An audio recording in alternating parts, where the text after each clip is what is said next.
たから急にバチラが来たからキラ君間違ってるこんなの絶対 I love me some action-packed sports anime with crazy effects, and Bullock is it. It's crazy, I was actually going to skip over this one this season until I saw some clips of it, and then I proceeded to watch the first episode, and it was amazing. The main premise of the story is that Japan has been losing the World Cup since forever, or they have never won it. So here comes the Japanese football union to solve this problem. So they decided to hire Jinpachi, who creates an experimental training regimen to create the world's best egotistical striker. Blue Lock opens up with Isagi, our main protagonist, in the middle of a game, and he's about to score, and his coach is shouting at him that he should pass the ball. So he went ahead and passed the ball, even though he probably could have made the goal himself. And as soon as he passed it, his teammate tried to make the goal and he missed. It ended up causing his team the game, and he always replays it in his mind if he had taken the shot instead of passing it. So he ended up being super sad about it, like crying on his way home. He got home and then he got a mail saying the Japanese football union wants him to participate in this experimental training regimen or whatever. So enters Ego Jinpachi, the crazy guy that set up the experimental training regimen that he calls Blue Lock in this building somewhere in Japan. And his goal is to basically make the most egotistical soccer player ever, you know? So he wants to make a soccer player that's all about themselves and not basically they don't cooperate with the team at all, right? So he gathers 300 of Japan's soccer players, usually below high school, and they're ranked from like 1 to 300. Of course, our main protagonist is is basically Blast, right? And he basically sets them through a series of games and events to basically train them in becoming the most egotistical soccer player ever. Fall 2022 is here, and this selection of anime is amazing. And with so many good animes coming out this season, you're probably asking yourself, what should I be watching? What can I do? Well, kind sir, lucky you have me, the voice of reason, to lead you on your anime journey for fall 2022. So I'm gonna go ahead and get the obvious stuff out the way.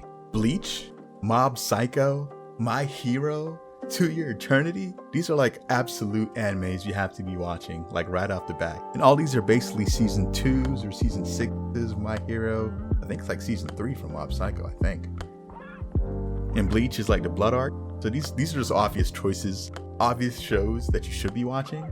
So I'm gonna try to talk about shows that maybe you're not so familiar with, and I'm just gonna summarize them real quick for you. So I had read Chainsaw Man many moons ago, like a long time ago, and I only read up to like 10 chapters, and I completely forgot about it. I don't know what happened, like if it was still updating or I just got busy.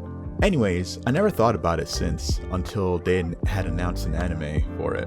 And I went back to read every single chapter. Ladies and gentlemen, it was amazing. Alright, so the world of Chainsaw Man is one ravaged by devils, demons, fiends who feed upon human fear to get stronger. These devils also make contracts with humans so they can use some of the devil's powers. Of course, there's a price to be paid whenever you're using the power of a devil. Denji's father died, leaving him a huge debt that he has to pay off to some mobsters. So Denji goes around doing odd jobs like cutting down trees, selling bits and pieces of himself, and also hunting devils to pay back the debt that his father owed. Denji's one and only friend in this world is a devil named Pucci, which he saved from death when he was younger. The Yakuza mobsters that Denji owes money to ended up making a contract with a zombie devil, and they basically all turned into zombies. So the zombie devil had promised them powers, they tricked them, demon stuff, and they lured Denji into this abandoned warehouse where they basically attacked him, and they killed Denji. Pucci sacrificed himself to revive him, and they merged together, and then he turned into the Chainsaw Man, basically. Then he proceeded to basically killing all the mobsters, so his debt is basically cleared, right? And he ended up meeting the devil organization with Makima, Am I pronouncing that right? I hope I'm pronouncing that right. Ended up meeting them, and he basically ended up going with them and joining the organization. And his main goal is basically, he's in love with Makima, you know, and his main goal is to basically touch her boobs. That's it. That's the only driving force. Very commendable. Man, I'm not even sure how to explain. Okay, so it's like spring 1999, right? And a young, cute Japanese girl goes to Akihabara to become a maid. And this is basically like, the maids are basically Yakuza members, right? So there's like different kinds of maids. There's like the pig maids, which is our main protagonist joins. There's like rabbit maids. And I'm pretty sure there's other animal maids too as the series continues. But basically, it's like imagine the maids to be like Yakuzas, right? Because they run maid shops, but they're actually like Yakuza maids. I think that's how it works. And they basically end up shooting each other. This is like a comedy, so it's not. I think it's like 12 episodes. I'm pretty sure it's a comedy. Action comedy. Just watch it. I am entertained. Gundam. I love me some Gundam. Every universe. I might like some Gundam universe better than others, but regardless, it's a Gundam show, and I definitely will be watching it. So Mobile Suit Gundam: The Witch of Mercury is no different. Watch the prequel. Like, the prequel is amazing. It was like sad times, man. It's super good. So I ended up watching episode 1. And as of right now, I'm not like 100% too sure on it, but I'm gonna keep watching it and I'll give you guys my thought maybe like by the end of the series. So basically the premise is, so there's companies that makes mobile suits, and one company made a gun system which basically endangers the pilot as the pilot pilots the mobile suit, right? And the Earth people heard about this and they're like, oh no, that's bad. There was like protests and stuff like that to shut down the gun system.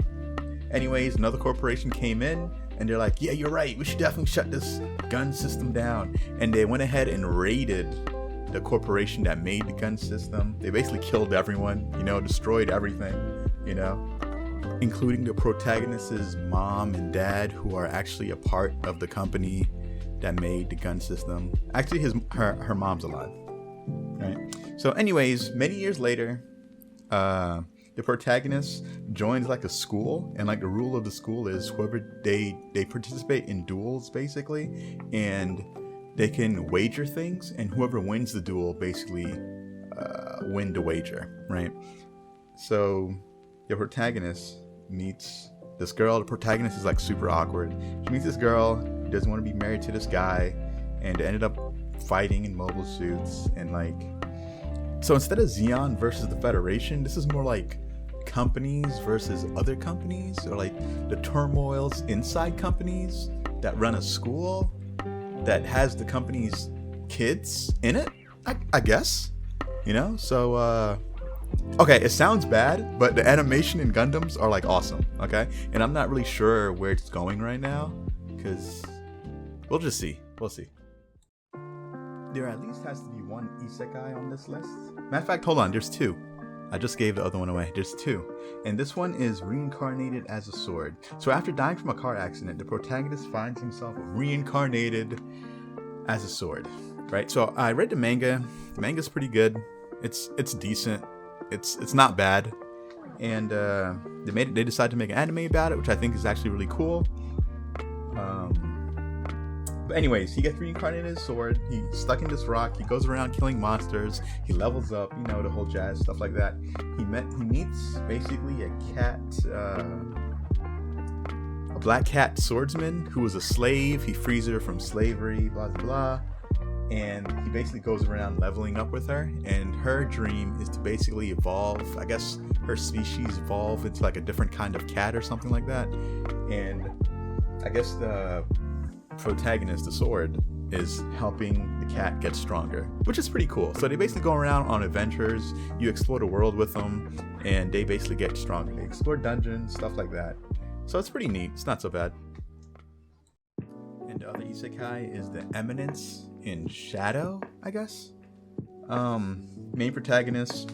This one, he's like a vigilante, basically. Like Kick-Ass? Was that a movie, Kick-Ass? Anyways, he basically goes around saving people's lives, you know, as a vigilante. He ends up dying on one of his vigilante stunts, and he get isekai to some random world.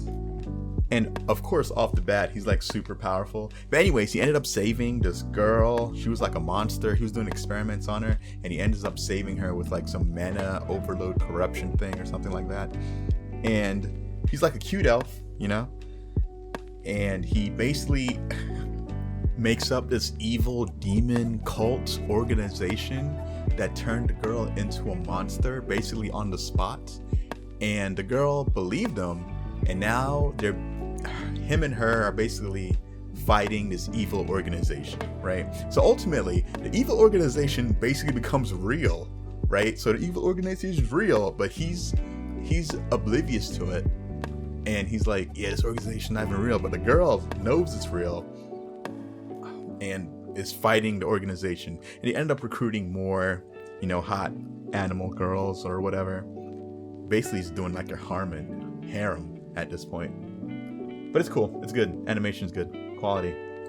I'm pretty sure that didn't make any sense. I hope that made sense. But just watch it. It makes more sense. I'm just terrible at explaining things. I'm gonna have to say Urusei Yatsura is extremely amusing. I haven't seen the original, sadly. It really has that classic 90s anime feel that I'm really glad that they retained. Moroboshi is an extreme womanizer and the most unluckiest guy in the world.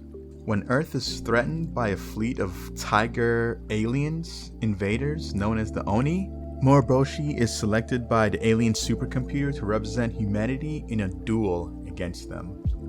Moroboshi has to play a game of tag against the Oni's leader's daughter, Lum. So Lum can fly, Lum has like electricity powers, and basically Moroboshi chases her around all day without catching her. But ultimately, he catches her by tricking her. She takes off her top, and as Lum's trying to get it back, Moroboshi grabs her horns, which was the only way to basically win the game of tag with her. Throughout the game of tag, Moroboshi was basically yelling that he was going to marry his girlfriend the whole entire time, and Lum, being from outer space, misinterprets it as that Moroboshi was going to marry her. So basically at the end of the game, she basically says, yes, I will marry you, and Moroboshi ends up with Lum, staying on Earth with him. So Moroboshi has to basically manage his relationship with his girlfriend, and he has to keep Lum happy. And basically comedy ensues from there. Alright, ladies and gentlemen, that's it. That's all of fall 2020 animes that I'm currently interested in. And if anything else comes up, I'll let you guys know. But thanks for watching. I'll see you guys next time.